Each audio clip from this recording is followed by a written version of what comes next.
But திமுகவுடைய தலைமைங்கிறது மாறணும் அப்படின்னு பலர் யோசிக்கிறாங்க, பல சீனியர்களும் யோசிக்கிறாங்க. ஏன்னா உதயநிதியினுடைய செயல்பாடுகள் சரியாக இருந்திருந்தா செந்தில் பாலாஜியை திமுக மறைமுகமாக பயன்படுத்துகிறதாங்கிற ஒரு கேள்வியை நான் முன்னாடியே வச்சேன். ஞாபகம் இருக்கு அவங்களுக்கு? அதுதான் இப்ப நடந்துட்டு இருக்குமோங்கிற ஒரு வாய்ப்புகள் இருக்கு. ஒருவேளை நம்ம வீடியோல பார்த்திருக்காரா, நம்ம பேசுனது கவனிக்கிறாரான்னு தெரியல. இப்போ பாஜகவுக்கு செல்வாரா அப்படிங்கிறப்ப அதுல ஒரு சில சந்தேகங்கள் இருக்கு. ஏன்னா செந்தில் பாலாஜி பாஜகவுக்கு போக வேண்டும்ங்கிறப்ப, போகணும்னு ஒரு திட்டமிடல் இருந்திருந்தா, இப்போ செந்தில் பாலாஜி போன்ற ஆட்கள் தாவேகாவுக்கு ஒரு பொலிட்டிக்கல் பாயிண்ட்ல இருந்து வர்றாங்க அப்படிங்கிறப்ப தாவேகாவுக்குலாம் கூடுதல் பலம் தான். இன்றைய தினம் வேலுமணி என்ன சொல்றாரு, சிவி சண்முகம் என்ன சொல்றாரு, எங்களுக்கு அவர் தான் பொதுச் செயலாளர்னு ஒத்துக்கிறாங்க, தோல்வியை ஆராய மாட்டேங்கிறாங்கன்னு தான் சொல்றாங்க. அப்ப நீங்க அதை செய்யாம இருக்கீங்க? அப்ப நான் என்ன கேட்கிறேன், குதிரை பேரம்னு நீங்க சொல்லும் போது பல இடங்கள்ல தேர்தலுக்கு முன்பும் தேர்தலுக்கு பின்பும் பல இடங்கள்ல எடப்பாடி தலைமையிலயோ இல்ல மற்றவர்கள் தலைமையிலோ தாவேக்கால இருந்து இணைந்தவங்க எத்தனை பேர்னு நீங்க செய்தியே போடலையா? அன்பில் மகேஷ் பொய்யாமொழி அவர்கள் கூட தாவேக்காவில இணைய போறாரு அப்படின்னு சொல்லிட்டு இருந்தாங்க. அதுக்கு முக்கிய காரணம் இந்த என்ஓசியில அவர் நிறைய முறைகேடுலாம் பண்ணிருக்காங்க, அதை கிளறக்கூடாது அப்படின்ற ஒரு காரணத்துக்காக. அப்படிலாம் யாருமே பண்ண மாட்டாங்க. வழக்குகள் இருக்குன்னு இப்போ திமுகவுக்கும் அதிமுகவுக்கும் அண்டர்ஸ்டாண்டிங் அரசியல் இருக்கு. சிவி சண்முகம் இப்ப கூட சட்டமன்றத்துல சத்தியம் பண்ணி சொல்றாரு, திமுக அதிமுக கூட்டணி பேசினது உண்மை, ஒத்துக்க சொல்லுங்க எடப்பாடிய, சத்தியம் பண்ணி நான் சொல்றேன், சொல்ல சொல்லுங்கன்னு கேக்குறாரு. அப்ப அதுக்கு உங்களுடைய பதில் என்ன? அதிமுக தான் அடுத்த தாவேகா, அதை அவங்க ப்ரொபகேட் பண்ணிட்டாங்க. நீங்க அப்படியே பார்த்துட்டே இருந்தீங்கன்னா இங்க இருந்து யாரும் இருக்க மாட்டாங்க, நீங்களும் உங்க பையன் மட்டும் தான் இருக்கணும்.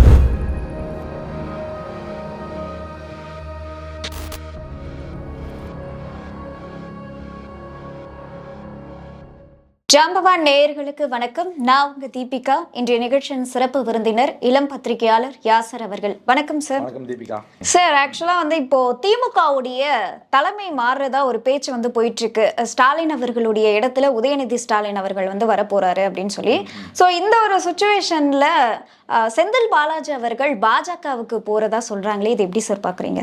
இல்ல, அந்த தகவல் என்னங்கிறது உண்மையா என்னங்கிறது தெரியல.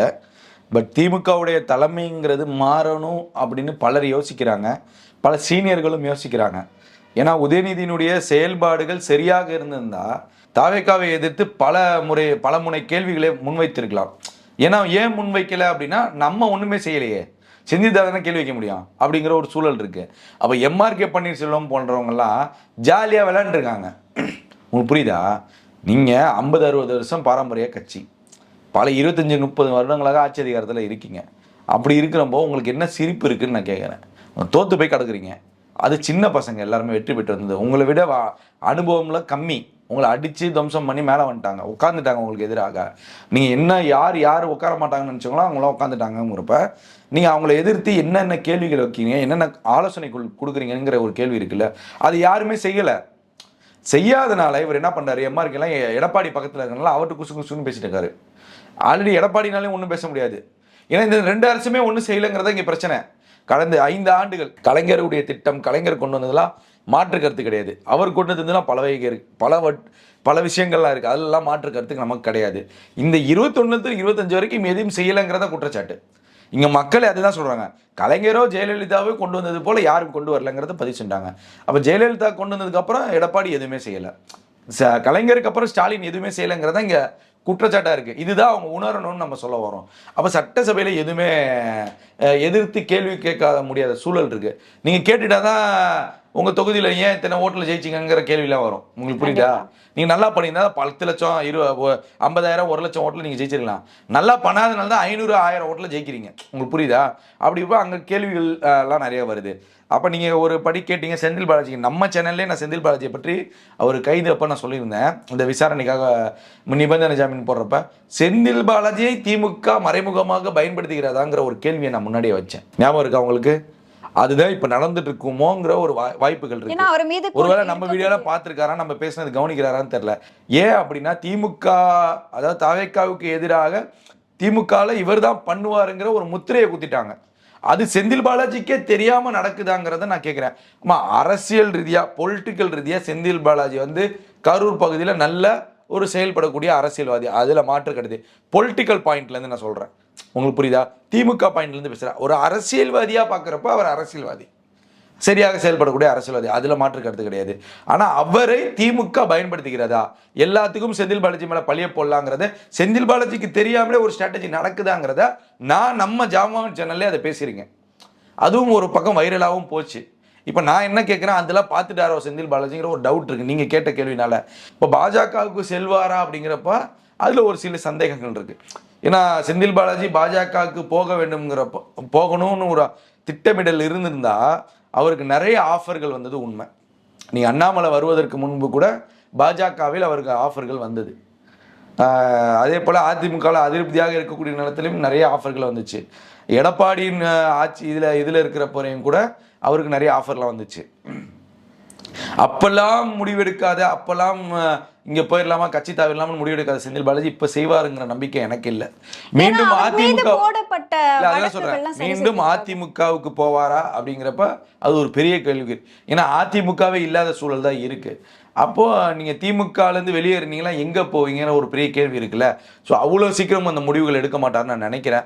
ஒருவேளை திமுக அப்படி அவரை பயன்படுத்திங்கன்னா கொஞ்சம் தள்ளி இருக்கலாம் கொஞ்சம் காலம், அதுதான் நான் எடுக்க முடியும். செந்தில் பாலாஜி அவர் மீது போடப்பட்ட வழக்குகள்லாம் சரி செஞ்சுக்கிறதுக்காக, அந்த கேஸை வந்து உடைக்கிறதுக்காக பாஜக அப்படி போனார்னா அவர் வந்து வெளிப்படையாக எக்ஸ்போஸ் ரொம்ப ஆயிடுவார், அது அவப்பேர் ஆயிரும். நீங்கள் அப்படி போனீங்கன்னா நீங்கள் காப்பாற்ற தான் போறீங்கன்னு மக்களுக்கு தெரிஞ்சிடும். கரூரில் ஒரு பையன் ஓட்டு போட மாட்டான், உங்களுக்கு புரியுதா? கரூரில் முடிஞ்சவங்க அரசியல் வாழ்க்கை முடிஞ்சிடும் பாஜகக்கெல்லாம் போனால். ஸோ அந்த மாதிரிலாம் அவர் போக மாட்டார், அந்த முடிவுகள் எடுக்க மாட்டார். எனக்கு தெரிஞ்சு நான் என்னால் முடிஞ்ச ஒரு அவரோட அட்வைஸ்னா, சிறிது காலம் நீங்கள் ஒதுங்கி இருப்பது நல்லது. எந்தவித திமுகவுடைய எந்தவித பிரச்சனைக்கும் இன்வால்வ் ஆகாமல் கொஞ்சம் அமைதியாக இருந்து வாட்ச் பண்ணுங்கள். வாட்ச் பண்ணி திமுக உங்களுக்கு கரெக்டாக அண்டர்ஸ்டாண்ட் பண்ணிக்கிதான் என்னங்கிறத வாட்ச் பண்ணிவிட்டு உங்களுடைய தவறுகளை திருத்திக்கோங்க.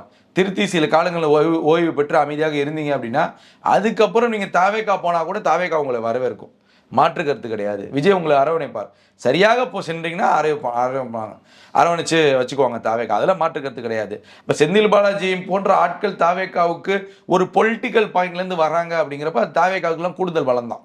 அரசியல் ரீதியாக அவருடைய குறைகள், அவருடைய புகார்கள், அவருடைய குற்றச்சாட்டுகளை அவர் முறியடிச்சுட்டு அதுக்கப்புறம் அவர் தாவேக்காவுக்கு ஒரு நல்ல தூய மனிதராக போகணும் அப்படின்னா போகும்போது அதை அரவணைக்கக்கூடிய சூழல் தாவேக்கா எடுத்துச்சுன்னா பொலிட்டிக்கல் பாயிண்ட்லேருந்து சரி, அரசியல் பார்வையிலேருந்து அது சரி.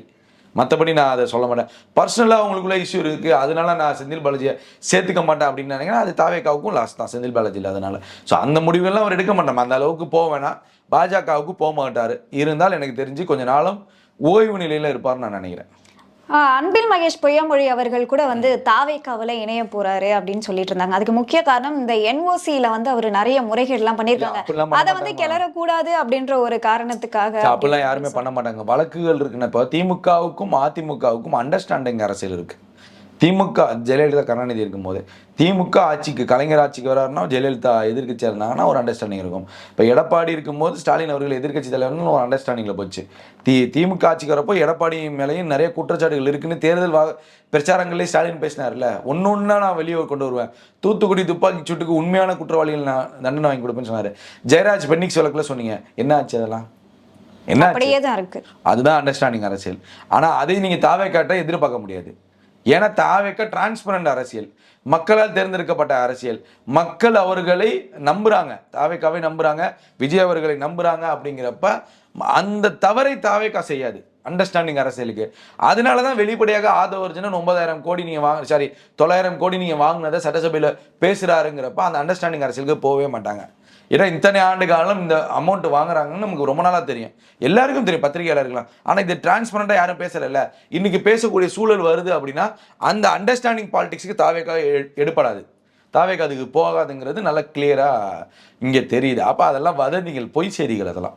ஓகே சார், இப்போ வந்து திமுகவுக்கு என்னதான் ஒரு விஷயங்கள் இந்த மாதிரி போயிட்டு இருந்தாலும் அதிமுகவுக்கும் போயிட்டு இருக்கு. ஏன்னா மேகதாது பிரச்சனை, காவேரி நீர் பிரச்சனை அப்படின்னு சொல்லி கையில் எடுத்து அதிமுக போராட்டம் பண்ண திட்டமிட்டு இருக்காங்க. இந்த ஒரு சூழ்நிலை எஸ்பி வேலுமணி அவர்கள்லாம் இந்த போராட்டத்தில் நாங்கள் கலந்துக்க மாட்டோம் அப்படின்னு சொல்றாங்க.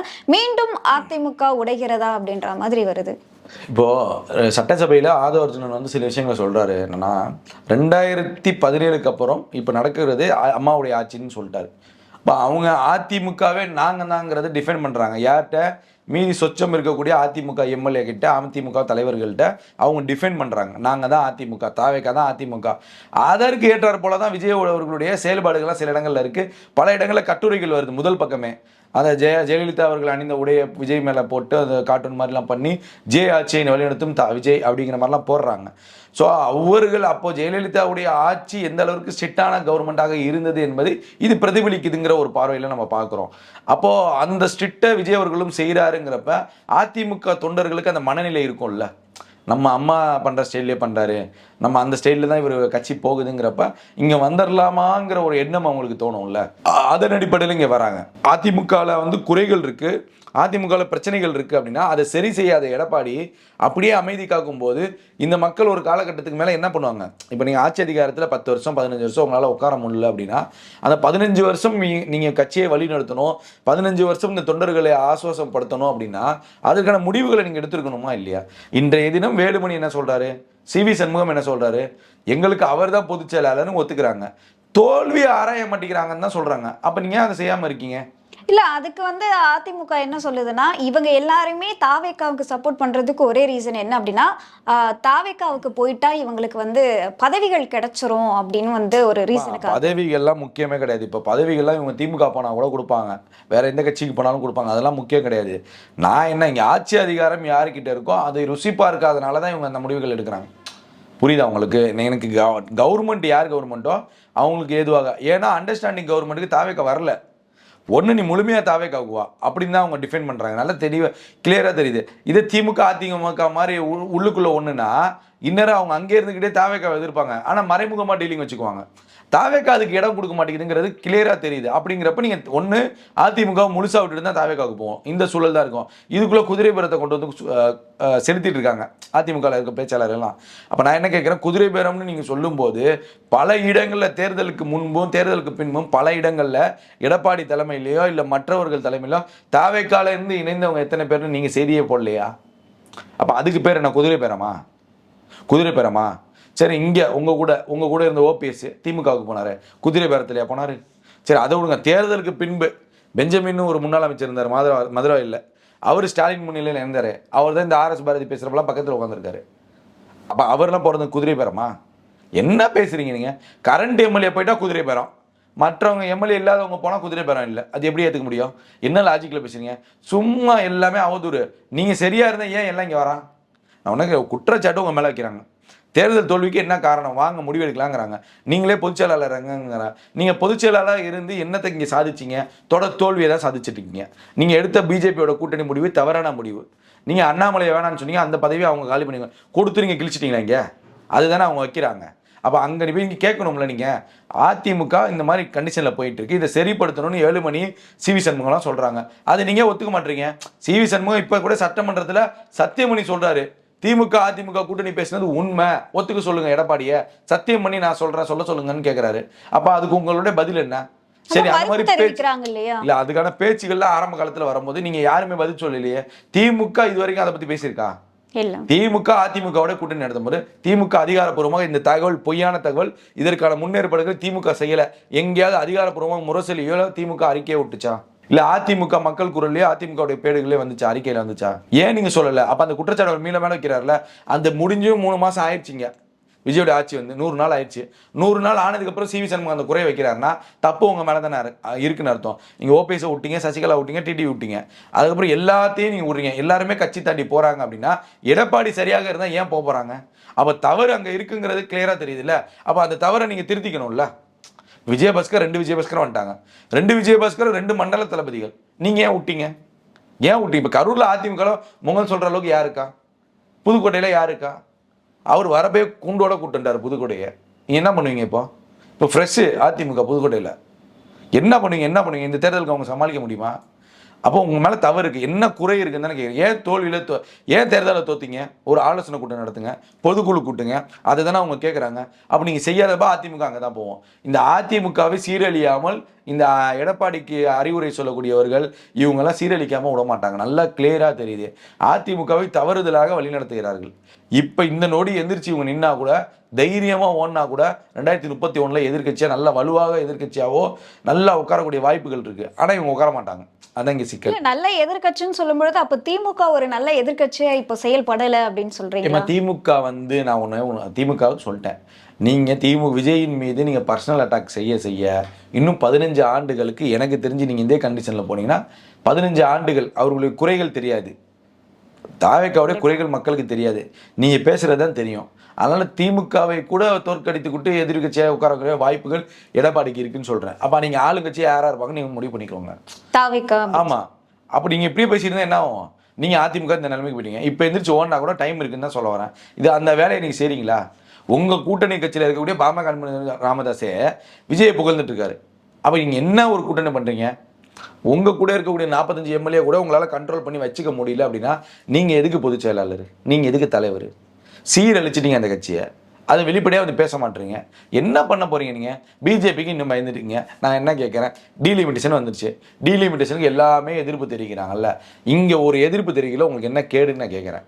மசோதா பாஜக அங்கே தாக்கல் பண்ண போது இங்கே ஒரு பேருக்காவது நாம்கே வாஸ்தாவது அதிமுக ஆதரவுன்னு சொல்லி தான் இந்த தமிழ்நாட்டு மக்கள் ஓகே பரவாயில்ல அதிமுக தமிழ்நாட்டுக்கு நல்லது பண்ணு அந்த ஒரு எண்ணம் வந்திருக்குமா? இல்ல, இன்னும் அதுக்கான தெளிவான விளக்கம் வராத பொழுது நம்ம எந்த ஒரு பதிலும் சொல்ல முடியாது. விளக்கம்லாம் இல்லாம அவங்க கொண்டு வரதான் போறாங்க பாஜக. அது யாருனாலும் தடுக்க முடியாது. மேல ஆட்சி மாற்றம் வர வரைக்கும் பாஜக இருக்கு, அப்படி தொடருது அப்படின்னா பாஜக அதை கொண்டு வந்துடும், மாற்று கருத்து கிடையாது. இப்போ 29 அதை கொண்டு வந்துட்டாங்க. சரி, 29 தேர்தலுக்கு முன்னாடியே கொண்டு வரணுங்க தான் பாஜகவுடைய நிலைப்பாடு. அதை கொண்டு வந்ததுக்கு அப்புறம் ஒரே நாடு ஒரே தேர்தல் வந்துடும். உங்களுக்கு புரியுதா? தமிழ்நாட்டிலே ஆட்சி கலந்துரும், புது அரசியல் புது தேர்தலில் நடக்கும். அப்போ ஒரே நாடு ஒரே தேர்தலுங்கிற வரப்ப சிக்கல்கள் இருக்குல்ல, இதை எப்படி எடப்பாடி எதிர்கொள்கிறாருன்னு தான் நான் கேட்குறேன். இப்போ இந்த மசோதா மட்டும் கிடையாது, மசோதாவுக்கு பின்பு தேர்தல் இருக்குல்ல, ஒரே நாடு ஒரே தேர்தல், அந்த திட்டமிடல தான் பாஜக பண்ணுது. அப்போ அது அதிமுகவுக்கு திமுகவுக்கு ஆதரவு பாதிப்பாக இருக்காதா? அதை தெரிஞ்சுதானே திமுக இன்னைக்கு சொல்றாங்க ஆதரவு தெரிவிக்காங்க. திமுகவுக்கு இதுல 2 ப்ளஸ் பாயிண்ட் இருக்கு. ஒரே நாடு ஒரே தேர்தல் வந்தா இந்த விஜய் இந்த 3 வருஷத்துல காலி பண்ணிடலாம், திரும்பி எலெக்ஷன் வந்துடும், நம்ம ஆஹா திரும்பி ஜெயிச்சிடலாங்கிற அவங்க அந்த எண்ணத்துலேயும் மறைமுகமாக ஆதரவு கொடுக்கக்கூடிய சூழல்லாம் இருக்குது. ஏன்னா அவங்க ஃபேர் டெலிமிஷன் கேட்டாங்க, இவர் டெலிமிட்டேஷனே வேணும்னு நிற்கிறார் எடப்பாடி. அப்போ அதுக்கு தெளிவுபடுத்துங்க. இப்போ இவ்வளோ சிக்கல்கள்லாம் இருக்கும்போது என்ன பண்ண போறீங்க நீங்கள் கேட்குற? கட்சியை அழிச்சிட்டீங்க. அப்போ தாவேக்கா தான் அடுத்து அதிமுகங்கிறத ப்ரொஜெக்ட் பண்ணிட்டு இருக்காங்க. அப்போ ஏன்னா ஏன் சொல்கிறேன்னா, அவங்க தேர்தலே சொல்லிட்டாங்க திமுக விசஸ் தாவேக்கான்னு போட்டின்னு சொன்னாங்க. அதை கரெக்டாக கொண்டு போனாங்க, கரெக்டாக அடிச்சிட்டாங்க. இப்போயும் அவங்க என்ன சொல்கிறாங்க, அதிமுக தான் நாங்கன்னு சொல்கிறாங்க. அப்போ நீங்கள் உஷாராக இருக்கணுமா இல்லையா? கண்டிப்பா. அப்போ அது ஏதோ விஷயம் கொண்டு வந்துட்டாங்கன்னு தெரியுது. இப்போ அதிமுகலேருந்து பல பேர் அங்கே வந்துட்டு இருக்காங்க, டெய்லி வரான், இவங்க தான் சேர்க்க மாட்டாங்க பல பேரை. அப்போ நீங்கள் என்ன பண்ணணும்னு நான் கேட்குறேன். இப்போ நீங்கள் அதிமுகவை வழிநடத்த உங்களுக்கு முடியாது அப்படின்னா விட்டுருங்க, எல்லாம் கொண்டு போய் அங்கே சேருங்க. அதிமுகவை யார்ட்டையாவது ஒப்படைச்சிருங்க, சசிகலாவுடைய டிடிவிடியோ ஏதாவது ஒன்று பண்ணுங்க. என்ன பண்ண போறீங்க கட்சியை வச்சுக்கிட்டு? மக்கள் நீதி மையம் சீமான் மாதிரி 8லேருந்து 4 அப்படி குறைஞ்சிக்கிட்டே இருக்கணுமா? உங்களுக்கு கட்சி ஓட்டு வந்துருச்சு, 80 லட்சம் பேர் வாக்களிச்சிருக்கேன் அதிமுகவுக்கு. அந்த 80 லட்சம் பேர்கிட்ட நீங்கள் போய் கேன்வாஸ் பண்ண முடியாதா? கட்சியை அடுத்த நிலைக்கு கொண்டு போக முடியாதா? அதை செய்ய மாட்டீங்கன்னு தான் இங்கே 7 மணிலாம் குற்றச்சாட்டு வைக்கிற போது அவ தப்பு உங்ககிட்ட இருக்கு, அதை நம்ம திருத்திக்கணுங்கிறது ஒரு தலைவராக ஒரு பொதுச் செயலராக ஏன் உங்களுக்கு தெரிய மாட்டேங்குது நம்ம கேள்வி கேட்குறோம். திருத்துங்கன்னு சொல்ல வரோம். அதை இப்போ ஒவ்வொருத்தங்களும் பிச்சுட்டு போனா அதிமுக முடிஞ்சிடும், அதிமுக கதையே முடிஞ்சிடும். அதிமுக தான் அடுத்த தாவேக்கா, அதை அவங்க ப்ரொபகேட் பண்ணிட்டாங்க. நீங்க அப்படியே பார்த்துட்டே இருந்தீங்கன்னா இங்கேருந்து யாரும் இருக்க மாட்டாங்க, நீங்களும் உங்க பையன் மட்டும் தான் இருக்கணும். உங்களோட நேரத்தை ஒதுக்கி பல்வேறு கேள்விக்கு விளக்கம் அளிச்சிருக்கீங்க, அதற்கு நன்றி தீபிகா.